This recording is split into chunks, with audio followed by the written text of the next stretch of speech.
Hi, it's Ian Pettigrew of Kingfisher Coaching, and it is Thursday, the 25th of November. I really enjoy the Action for Happiness monthly calendar. If you've not seen them, it's worth having a look. And today, sorry, my computer is broken. I'm working from my iPad, so this is why I'm doing a terrible screen share. Really interesting day today on the Action for Happiness calendar, because today's focus is use one of your strengths in a new or creative way. And, I was delighted to see this because this is the focus of part of my research and it's the stuff I work with day in, day out. But I just wanted to talk about it because I'm really conscious that it won't be obvious to everybody. You might look at this and not be entirely sure what to do it. So just 3 particular tips I've got if you don't know what to do with this. The first one is you need to know what your strengths are. It's fine saying use one of your strengths, but many people don't know what our strengths are. So a really good first start sometimes is to ask other people. It is to get positive feedback about what other people see as your strengths.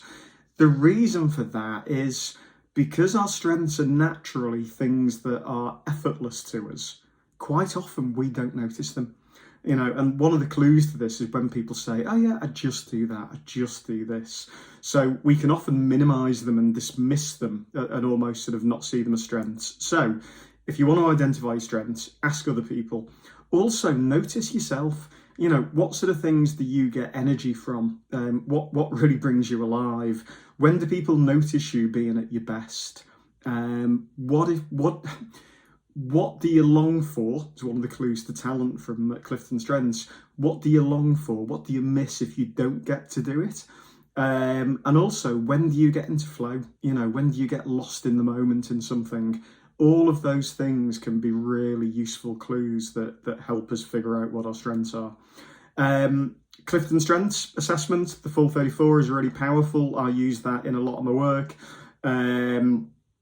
There's a cost associated with it, but I think it's very cost effective and worth every penny.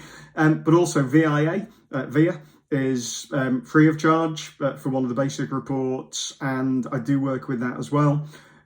So there's a number of ways of identifying your strengths. So you know what your strengths are. Now we're on to this challenge. Use one of them in a new or creative way. Well, it depends what you want to point it at here.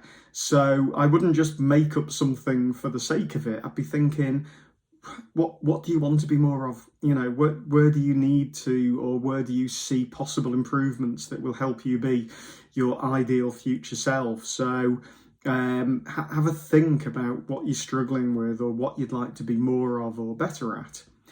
And then you can get into the using your strength.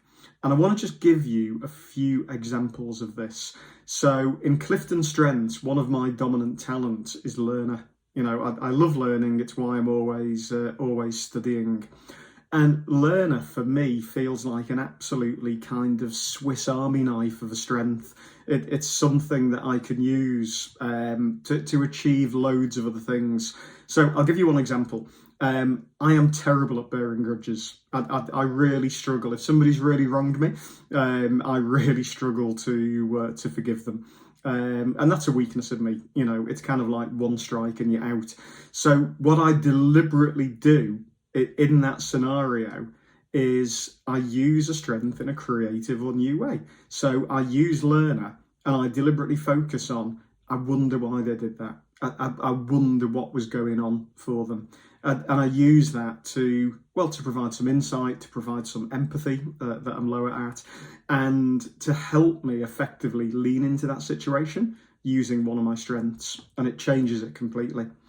I've also known people who are really bad at networking and feel anxious when they see a room full of people, but who have a talent of learner.